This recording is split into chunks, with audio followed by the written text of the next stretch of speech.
Hello, everyone. So, this evening I wanted to talk briefly. I don't think this one's going to be very long, but I haven't posted for a little while. I've got so much going on in my personal life. It's been hard to keep up with everything. But I have a little bit of a break tonight, and I thought that while I'm sitting here working on doing my dishes, I would make a quick recording.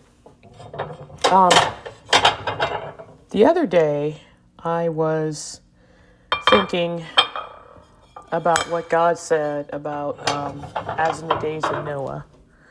And I believe he gave me something that I really hadn't thought about before. And I wanted to share it because I just thought it was really interesting.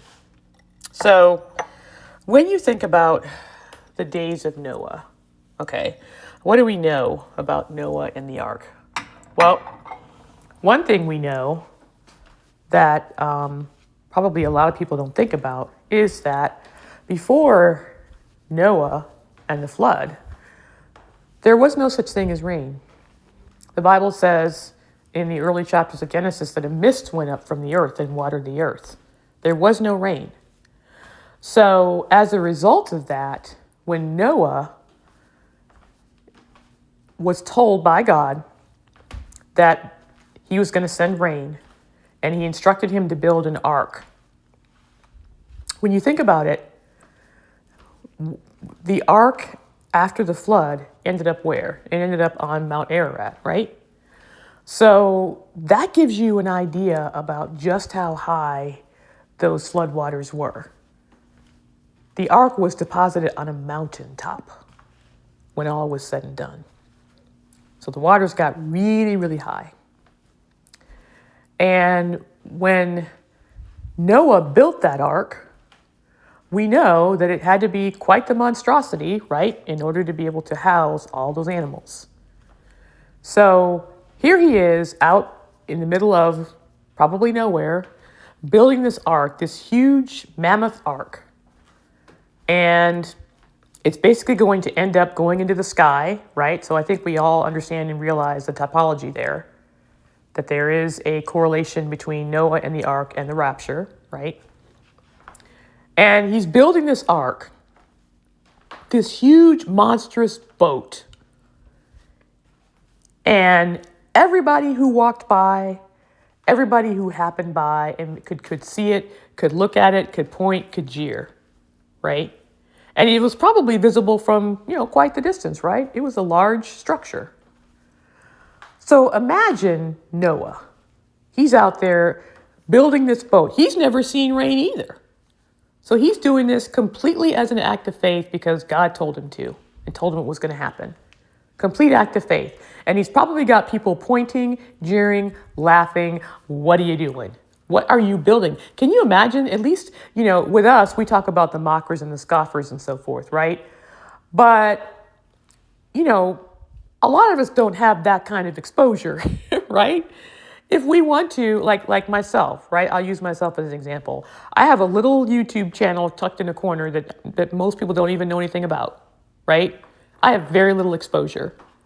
And so if I want to, tuck myself, my tail between my legs and go hide in a corner, I pretty much can, right? I don't have very much of an online presence right now. Okay? And I think that's the case for a lot of people. But Noah was out there. He was out there.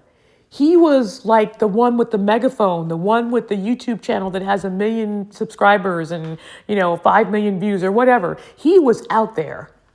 And that made him a target, right? For intense jeering, mocking, scoffing, derision, all those things that human beings hate, right? Nobody wants that. Nobody enjoys that. But he had this tremendous amount of faith. And he continued building this boat. This big, huge monstrosity out in the middle of nowhere, building this boat. And I think most people believe this. I tend to as well. I do believe that he was, telling people about why he was building the boat and probably trying to encourage them to, hey, this is going to happen. Get on the boat, right? And so he has all this faith. He's telling all these people for all these years about what's going to happen. And nothing happens day after day, year after year, decade after decade. Because if I remember correctly, it was quite some time. I have to go back and read the entire passage. But the last time I read it, I believe there were a good number of years between the time God told Noah what was going to happen and the time that he actually told him to get in because I'm about to do it, right? All that time, all that mocking, all that scoffing, all that preaching to let people know rain's coming. And he's like, what do you mean the rain is coming? What are you talking about? You're trying to convince us that water is going to fall from the sky? And even if it does from the sky, you really think it's going to be high enough to where we're all going to drown and the earth is going to be destroyed? You are a crazy old man. Water comes up from the earth. Dew comes up from the earth. There is no such thing as water that comes down from the sky. You crazy, right? You know, that's what they were saying. They'd never seen rain before, just like we've never seen a rapture before.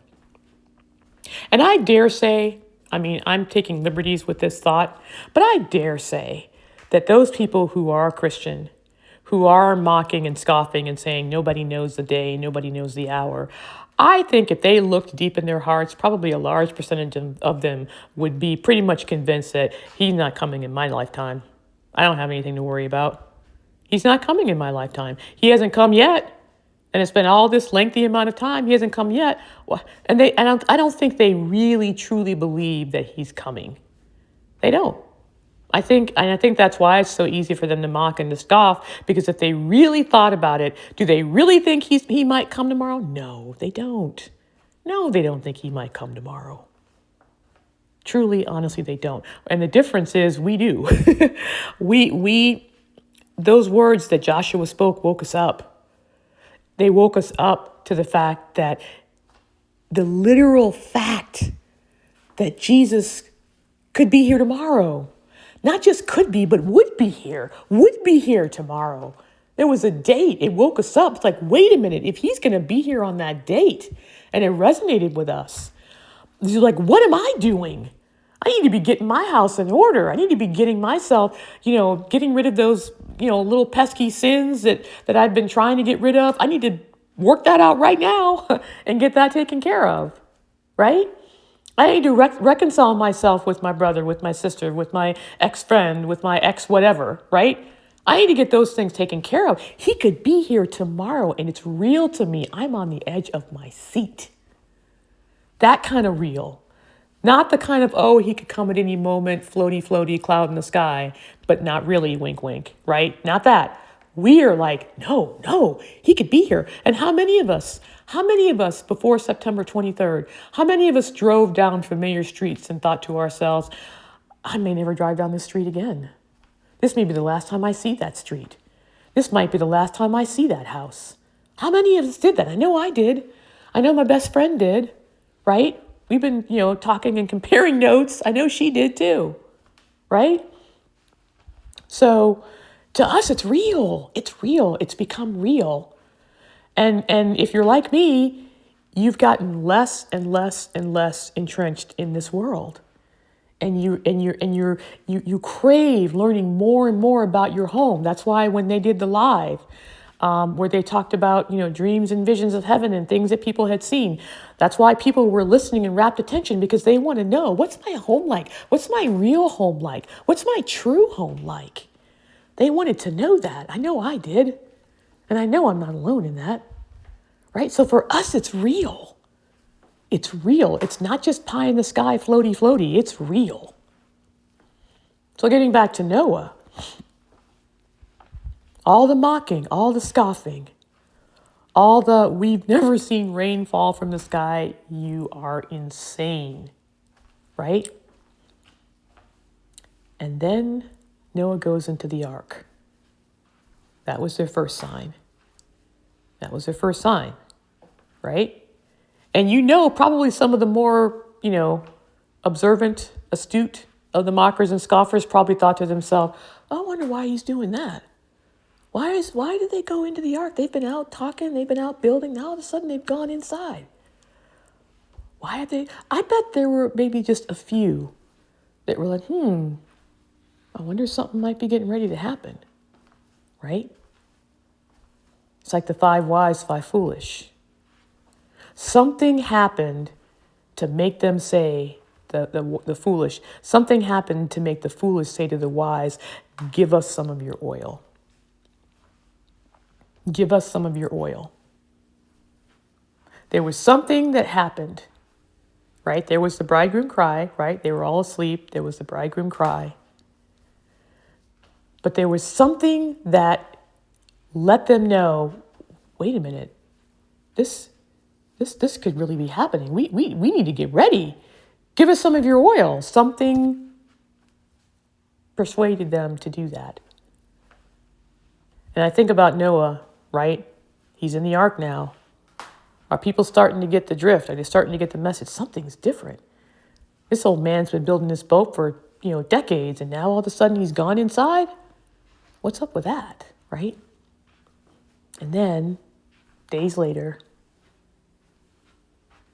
it starts to rain. It starts to rain. And don't you know that as soon as the first drops fell from the sky, all the mockers, all the scoffers, they knew the jig was up. They knew the jig was up. Even though it was just pitter-pattering along the ground at that point, right? No flood. Just water from the sky. But they'd never seen that before. None of them had ever seen water fall from the sky. So when they saw it fall, when they saw those first raindrops hit the ground, and they knew that they'd never seen that before, they were thinking the jig is up. If this is happening, everything else that crazy old man said is about to happen. We should have listened. And they were probably banging on those doors at that point. But it was too late. It was too late. And the thing is, think about how long it would have taken the rain to reach the heights that it did in order to basically decimate the entire earth. They had to live as the waters got higher and higher and higher. They had to live in their own regret, knowing in their heart of hearts that they blew their opportunity, that they had a chance for many, many, many years to get in the ark. And they knew they weren't dead yet. They hadn't been, officially left behind yet. But they knew it was too late, and all they could do was watch the rain fall, watch the waters rise, and know they'd missed their chance. And there was nothing they could do about it. So I thought about that.